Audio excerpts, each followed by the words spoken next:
Aïe aïe aïe, pas de peau. Le salaire des streamers a fuité sur Twitch. Alors je sais pas trop ce qui s'est passé, je connais pas très bien cette plateforme. Le fait est, c'est que Twitch s'est fait hacker ou je ne sais quoi, et il y a des salaires qui sont remontés. C'est comme si sur YouTube, vous aviez le salaire de Squeezie, Cyprien, etc. En gros, pas le salaire, mais combien YouTube leur a reversé. Intéressant non, quand même, de savoir un petit peu les centaines de milliers, voire les millions qui sont brassés. Et donc sur Twitch, là où les revenus sont bien moindres, je pense, que YouTube, je peux me tromper, mais je pense, vous avez le top des Français qui ont reçu le plus de thunes. Et forcément, il a fallu justifier, parce que quand les abonnés ont vu toute cette thune brassée juste sur la plateforme Twitch, il y a ce YouTuber que j'ai vu, qui est aussi streamer apparemment sur Twitch, qui va se justifier sur ses revenus, et ça m'énerve, parce que on peut croire qu'il est transparent et qu'il dit tout, mais ça finit toujours sur la même finalité.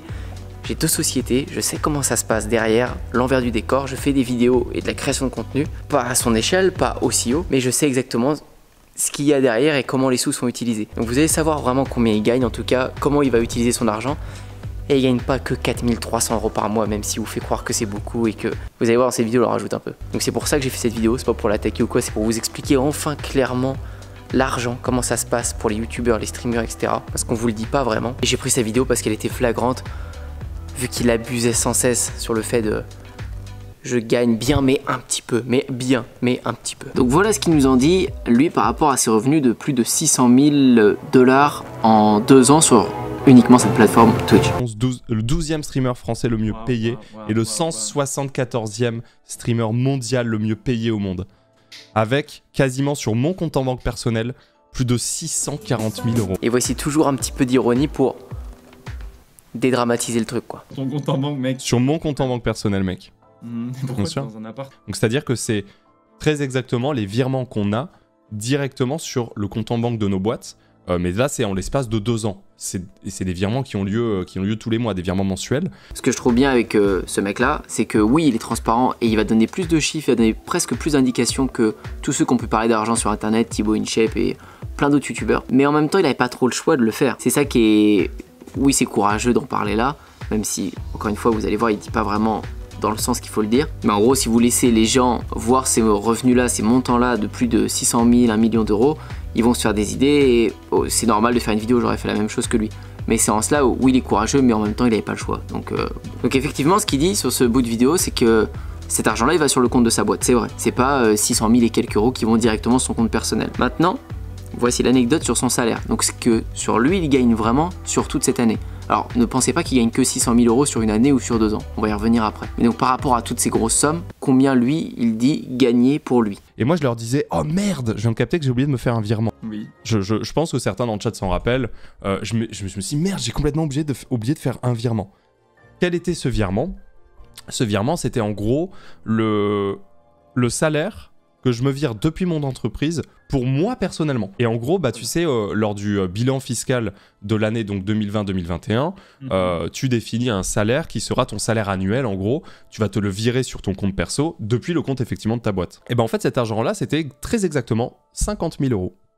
Voilà. Donc à peu près 50 000 € dans l'année. C'est ce qu'il dit gagner pour lui. Et c'est vrai, en termes de salaire, pour lui, c'est ça.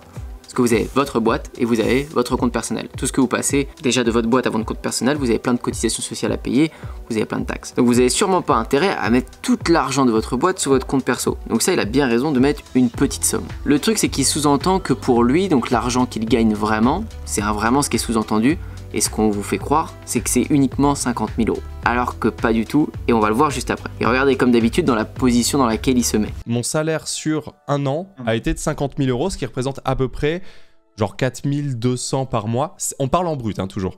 Ce qui est énorme, c'est-à-dire que c'est dans 10-5% des plus gros salaires de France, hein, je pense, à peu près. Avant impôt, plus de 4 000 balles par mois, enfin je veux dire, c'est insane. Mais voilà, il y a quelqu'un dans le chat qui dit c'est tout. Et ben en fait, c'est ça qu'il faut comprendre en fait. Donc ce commentaire, il tombe à pic, il est parfait, je sais même pas si il est pas inventé ou j'en sais rien, mais je pense qu'il est dans le chat, c'est sûr. Mais ça l'arrange parfaitement, c'est exactement ce qu'il voulait dégager. Le mec dit c'est tout, parce qu'il veut vous montrer que vous imaginiez plus, mais qu'en fait c'est pas autant que ce que vous pensiez et qu'en fait il gagne que 4300 par mois. Et c'est vrai que quand on imagine un gros streamer, un gros youtubeur de son envergure, on se dit 4300 par mois, ouais c'est pas énorme. Mais c'est parce que c'est pas du tout ce qu'il gagne. C'est juste en fait sur le papier. C'est-à-dire sur le papier, oui, personnellement, sur son compte perso, il gagne ça. Mais en réalité, ce qu'il va dépenser Et pour moi, ce que tu as personnellement à toi, c'est ce avec quoi tu vas pouvoir dépenser tous les jours. Si tu as envie de te payer un ordi, tu peux te payer un ordi. Si tu veux te payer un téléphone, tu vas pouvoir te payer un téléphone. Si tu veux te payer je ne sais quoi, tu vas pouvoir te payer ce que tu veux. Ça, pour moi, c'est l'argent à toi que tu peux te dépenser. Et c'est pas uniquement avec son compte perso qu'il peut dépenser ces sous-là. Il lève le doigt pour bien dire dollars. Encore une fois, à chaque fois, il va être toujours dans cette vidéo à mettre des points d'honneur partout pour je ne gagne pas tant que ça, je ne gagne pas tant que ça. Ce qui fait que là, vous voyez sur le chiffre 640 000 $ en 2 ans, et bien pourtant, moi, en 1 an, je me suis fait, moi, perso, pour moi, personnellement, mon compte en banque, 50 000. Et ouais, il insiste bien sur le fait de moi, personnellement, perso, parce que c'est la dénomination du compte, c'est-à-dire c'est ton compte perso, 50 000. Mais t'achètes les 3 quarts de ta life avec ta boîte. Et elle est là la douille que vous comprenez pas. C'est-à-dire que quand t'es entrepreneur, et encore pire quand t'es entrepreneur en ligne, quand tu fais des vidéos YouTube, si t'achètes un putain de stylo, tu peux le passer sur ta boîte. Parce que dans tous les cas, ça va te servir pour écrire, rédiger des trucs. Tu peux même le montrer dans ta vidéo YouTube comme je le fais. Et je peux dire, regardez, mon stylo il m'a servi dans ma vidéo YouTube.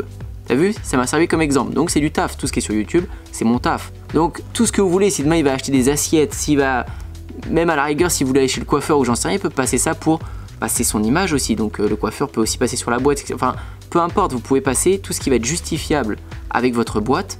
Et quand on est sur internet, quasiment tout est justifiable pour sa boîte. Vous pouvez payer avec votre carte de votre boîte. Donc s'il a 600 000 sur la boîte, en enlevant les taxes et tout, peu importe, il lui reste 400 000 ou même que 300 000, j'en sais rien, vous faites ce que vous voulez comme calcul. Ces 300 000 là, ils sont à lui quand même. C'est à sa boîte, mais c'est à lui. Et il peut les dépenser pour s'acheter quasiment ce qu'il veut, vu qu'il est une entreprise en ligne. Si vous avez une entreprise où vous créez des bougies, voilà, vous êtes fabricant de bougies, bah vous pouvez acheter que des trucs qui vont vous servir pour fabriquer vos bougies. C'est beaucoup plus limité. Si demain vous avez un salon de coiffure, vous pouvez acheter des trucs avec votre boîte uniquement pour ce salon de coiffure. Des outils, des ciseaux, des choses comme ça. Peut-être des chaises pour votre salon, etc. Mais vous pouvez pas vous étaler un peu partout. Une entreprise en ligne, c'est hyper large. Demain, vous partez en voyage, vous passez ça sur votre boîte parce que c'est un voyage où vous allez filmer, vous allez documenter tout votre voyage. C'est un voyage pro. Et c'est ça qu'on vous dit pas, et c'est ça que vous comprenez pas. Et encore, il y a autre chose qui est pas bien souligné et bien mis en avant parce que comme je vous ai dit dans cette vidéo, il se justifie sur Twitch, vu que c'est ça qui a fuité. Il parle beaucoup moins des autres revenus, vu que les autres revenus n'ont pas fuité. Il vous parle pas des revenus de sa marque de vêtements, parce que regardez, il a aussi une marque de vêtements. Ça fait aussi des bénéfices, mais une boutique, c'est des frais à avancer qui sont gigantesques. C'est-à-dire que quand tu sors 1500 pièces d'un t-shirt, je vous jure que j'ai déjà vu des factures que je devais payer à 62 000 balles, quoi. Tu vois, et ça t'es en mode ah ok, mais c'est de l'investissement. Donc là, il vous parle juste des dépenses. Il prend le truc à l'envers parce qu'il sait très bien qu'il a pas besoin de parler du montant exact de combien il se fait avec les vêtements, avec les t-shirts, vu que ça n'a pas fuité. Mais surtout, il insiste sur le fait que voilà, c'est des grosses dépenses avec ma boîte, vous voyez, je dois aussi payer ça, etc.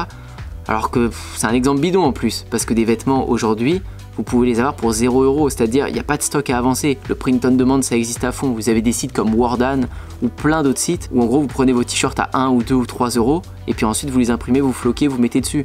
Vous pouvez vachement marcher avec une stratégie où vous livrez en 1 semaine au départ ou en 15 jours. Comme ça, vous payez avec l'argent d'abord des clients. Les clients vous payent, vous allez commander après. Vous pouvez faire une espèce de dropshipping ou du print on demand, donc c'est l'impression à la demande. Et les entreprises, en gros, elles voient que vous avez une commande sur votre site, elles impriment, elles brodent votre t-shirt et elles l'envoient au client. Vous n'avez rien à faire.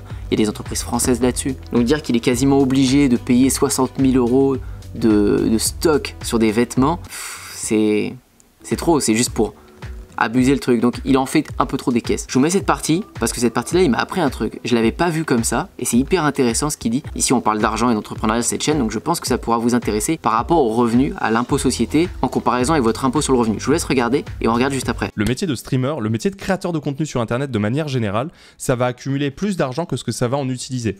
C'est-à-dire qu'en gros, le but d'une entreprise dans l'idée ce serait avoir 0 à la fin de l'année fiscale. Parce que en gros, les impôts sur la société, ça sert entre guillemets à rien, c'est-à-dire que ce n'est pas, tu n'as aucun retour sur l'imposition de la société. L'impôt sur la société, c'est vraiment de l'argent qu'on te ponctionne à ta société et point barre.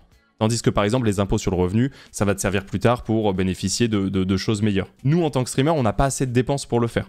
Ça, c'est vraiment, c'est impossible. C'est peut-être un peu avancé pour vous si vous êtes tous en auto-entreprise ou s'il y en a un petit peu en société, ça vous aidera. Mais en société, après, votre structure qui est détachée de votre compte personnel, elle va payer des impôts sur le bénéfice. Et vous avez des paliers, plus vous dépassez un certain palier, plus vous payez plus de taxes, l'impôt société. Mais bref, ce qu'il explique, c'est que cet impôt société, on a tout intérêt à le diminuer avec les dépenses. C'est-à-dire quand je paye un fauteuil, quand je paye ce stylo, quand je paye un téléphone portable, etc. pour créer du contenu, et bien ça déduit mon bénéfice société. Et ce qu'il dit, c'est qu'on a tout intérêt à déduire ce bénéfice parce qu'il ne sert à rien, il est juste pris gratuitement comme ça de votre compte impôt société. Et il vous sert à rien et vous cotisez pas pour la retraite pour ça ou autre chose. Alors que l'impôt sur le revenu, ce que vous payez en impôt sur vos sous perso, les 50 000 qui se déclarent à l'année, les impôts qu'il va payer là-dessus, ça ils vont vous servir pour retraite, cotiser sur plein de choses. Et ça je savais pas. En fait je m'étais jamais posé la question que les impôts sociétés en fait ils étaient pris comme ça, ils servent à rien. Et c'est vrai qu'on a plus intérêt du coup à déduire ce chiffre. Et peu importe, c'est une bonne info, je voulais la partager aussi. Bon je vous remets un petit passage où il abuse encore, il abuse. En fait c'est des chiffres qui sont limite publics en fait, genre c'est vraiment, il y a R quoi. Il y a R de chez R. C'est ça qui me dérange juste dans cette vidéo, et c'est pas une attaque ou n'importe quoi avec cette personne-là, c'est que je trouvais cool qu'une personne, un youtubeur parle des revenus, même s'il était un peu obligé de le faire à ce moment-là. Mais ce qui me gonfle, c'est que c'est toujours la même finalité à chaque fois. Ces youtubeurs parlent pas vraiment qu'ils peuvent dépenser tout ce qu'ils veulent avec l'argent de leur société. Et tout ce qui te fait plaisir, tu peux le dépenser avec l'argent de ta boîte. Donc l'argent de ta boîte est ton argent, enfin pour te faire plaisir et pour acheter ce que tu veux. L'argent de ta boîte te sert à tout ça. Et c'est con de pas en parler, parce qu'ils le disent sûrement pas, parce qu'ils vont se dire que ça fait des trop gros revenus. Les gens vont penser qu'ils se font vraiment des centaines de milliers et des millions d'euros qu'ils peuvent dépenser pour un peu ce qu'ils veulent quoi. Et c'est vrai, faut assumer. Et il radote beaucoup dans sa vidéo, vous pouvez voir à la fin, je remets un passage, avec les vêtements, il rajoute une couche sur le fait qu'il y a de l'achat de stock. Il y a ta boutique qui fait du CA. Ouais, la boutique qui fait aussi du CA, on est rentable avec la boutique, effectivement. À savoir que la boutique aurait évidemment jamais existé s'il n'y avait jamais eu ça. C'est-à-dire c'est 640 000 à la base, parce que comme je disais tout à l'heure, quand tu dois sortir des factures à plusieurs dizaines de milliers d'euros pour justement avoir les stocks pour pouvoir vendre, ça vient de là quoi. Ça vient clairement de là. J'ai l'impression que les gens découvrent un peu l'entrepreneuriat en France via cette histoire. Mais tant mieux, c'est ça. C'est normal, parce que de toute façon, il n'y a pas de cours d'entrepreneuriat à l'école. Hein, donc, il y a plein de gens qui seront jamais entrepreneurs, qui savent pas trop qui savent pas ce que c'est, etc. Et finition, une bonne info, c'est vrai qu'il n'y a pas d'école d'entrepreneuriat. C'est pour ça que les formations marchent aussi bien en ligne, parce que vous n'avez pas de rubrique à l'école entrepreneuriat où on va t'apprendre à gérer tes taxes, à gérer ta création d'entreprise, passer de l'auto-entrepreneur à une SAS, une URL, etc. Comment déléguer, comment gérer une équipe, etc. Tu as des cours de management général, mais c'est tellement vague, tellement théorique et pas dans le concret que les formations en ligne comme je propose ou comme beaucoup proposent avec des coachings, ça cartonne. Si demain l'école ouvre des sections là-dessus et que ça puisse délivrer un diplôme derrière, ça écraserait tout ce qu'on fait. Mais on le fait parce que il y a plein de choses à savoir et on se prend tellement de murs, et eux pourraient faire une formation méga complète sur le sujet parce qu'ils sont dedans, ils ont des salariés, ils ont créé leur boîte sur internet et ils ont dû faire des tonnes d'erreurs comme j'en ai fait, et ça peut profiter à plein de gens qui veulent se lancer. Mais enfin voilà pour cette vidéo, je pense que c'était important de parler de ça parce que c'est toujours bâclé ce qu'ils disent et ils tournent autour du pot et ça se voit en 2 secondes sur une vidéo. Si vous analysez juste un peu comment ils parlent et comment ils s'expriment, et toujours à en rajouter des tonnes sur le fait que c'est l'argent de la boîte. Enfin, ce qu'on gagne. Encore une fois, ce que l'entreprise a comme chiffre d'affaires, voilà, ce qui est extrêmement différent. Encore une fois, je vous parlais de ces fameux 50 000 qui étaient mon virement annuel de mon année 2020-2021 quoi. Qu'il y a beaucoup d'investissements avec la boîte, que juste lui en perso, il se fait 50 000 euros par an, pas plus. Alors oui, pour ceux qui se posent la question, moi j'ai fait le choix de me payer qu'une fois par an. Oui, parce qu'en fait, vu qu'on a des métiers très fluctuants et même si c'est des sommes qui ont l'air énormes et du coup tu te dis mais ça va mec, pas prise de tête. En réalité non, il faut de la trésor, il faut faire attention parce que tu as parfois des grosses factures qui arrivent, etc. En cherchant des commentaires dans le chat qui disent vous avez vu, ils disent que c'est pas beaucoup, ils s'attendaient à plus. Faut qu'ils arrêtent d'abuser. Les youtubeurs, les gros qui ont des bonnes audiences comme lui, parce que lui est beaucoup sur Twitch, beaucoup sur YouTube, ils ont plein de sources de revenus. Il a les vêtements, il vous dit pas non plus, mais il a la YouTube Money. Il est sur YouTube, il fait plein de vidéos, il en fait tous les 2-3 jours. Il fait des centaines de milliers de vues. Vous voyez pas qu'il gagne juste 30 euros de YouTube Money, hein. Il gagne des centaines et des milliers d'euros par mois grâce à ça. En plus, qu'il dit pas. Il a parlé des OP, c'est vrai, il doit faire plein d'OP, mais il en fait sur YouTube, il en fait sur Twitch sûrement. Sa marque de vêtements, vous avez vu, il a pas communiqué sur les revenus, il a dit elle est rentable. Ouais, elle est rentable, ouais. Mais là, il vous dira pas combien. Mais c'est encore une source de revenus. Il peut faire de l'affiliation, il peut renvoyer à des sites. Quand vous avez de l'audience comme lui, vous pouvez avoir des dizaines et des dizaines de sources de revenus de partout qui vont sur sa boîte et qui peut dépenser comme il veut quasiment. Enfin bon bref, vous avez compris le principe. J'espère que vous avez kiffé cette vidéo. Si c'est le cas, n'oubliez pas de vous abonner à la chaîne YouTube, répondre à cette question. Est-ce que ça vous paraît énorme les centaines de milliers qu'un gros influenceur, qu'un gros youtubeur peut brasser de par toutes les sources de revenus qu'il a avec les YouTube Money, avec les vêtements, etc. Est-ce que ça vous paraît énorme? Est-ce que vous attendiez à ça ou est-ce que pas du tout? Ça m'intéresse de connaître votre avis et moi je vous dis à très bientôt pour la prochaine. Ciao.